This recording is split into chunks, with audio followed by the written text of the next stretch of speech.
Hey friends, thanks for tuning in. This is Eric, KJ4YZI with HamRadioConcepts, and you have 3 seconds to tell me what is on my screen. Go!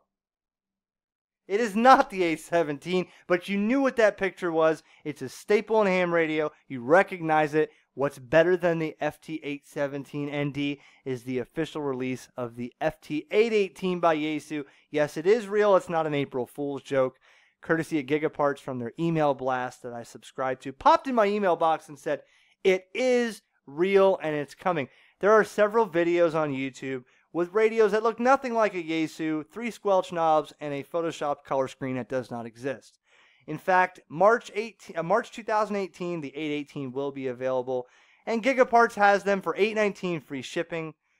And they did say if you use the promo code upon checkout, HRC818, you will get free expedited shipping. So rush this thing in your hand as fast as possible when you pay for it, so you can get on YouTube with your new radio on your channel and make a video showing the world your ventures in QRP with this new radio. Doesn't hurt. Just type in HRC818 for free expedited shipping. Now, what makes this legendary staple in ham radio even better? It's a shack in the box. It's got HF 160 through 10 meters, including 60 meters, 6 meters, 2 meters, 440, 70 centimeters. QRP and satellite enthusiasts love this radio. Now, what makes it better? Increased power output to 6 watts on sideband CW FM and 2 watts AM carrier. Now, let me explain that for a second, because some people may say, 6 watts, oh, that's not a big improvement. Well, check this out. If you had 5 pennies in your hand and you lost 1 penny, you lost 20%. If you had 1,500 pennies in your hand and you lost 1 penny, I don't know what the percentage is on that, but it's really not a big deal.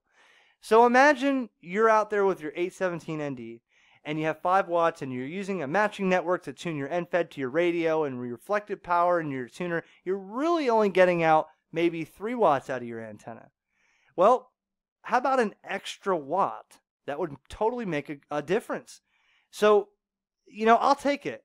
If you're going to give me an extra watt and an extra half watt on AM, probably an upgraded final PA section, I'll take it.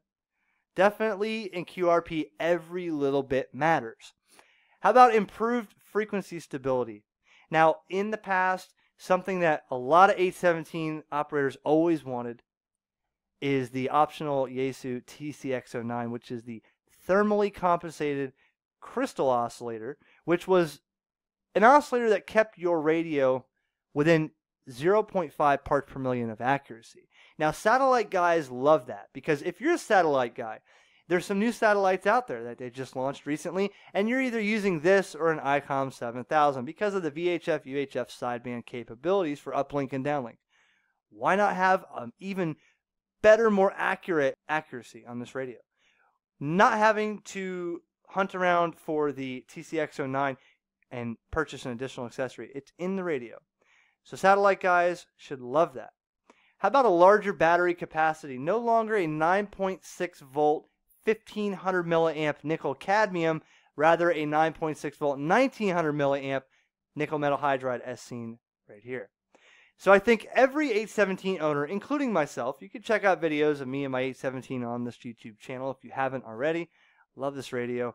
But I think every 817 operator always purchased an additional upgraded aftermarket battery for a little extra milliamps and a little better construction of battery, because nickel cadmium would go flaky and overcharge and all kinds of stuff. So now you don't have to do that. The supplied nickel metal hydride battery pack is definitely a good addition to someone that's out in the field to give you a little bit more runtime on this radio. Who doesn't want it?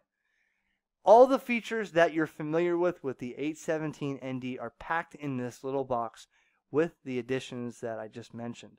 So there is no learning a new radio. If you're familiar with an 817, just picture that and you layer it with gold. You don't have to learn a whole new radio. Your ham sticks still will work on this radio. The controls will still work. You won't have to learn a new radio. It's definitely an add-on and an upgrade to relive this total legendary staple in ham radio, this shack in the box, and make it even better. Check out gigaparts.com for more information about this radio. Thanks for watching. I hope you enjoyed the little preview, and I hope to have this in my hands for an awesome QRP video the second it comes out where I can get one in my hands and check this out. Thanks for watching. 7-3 from KJ4YZI.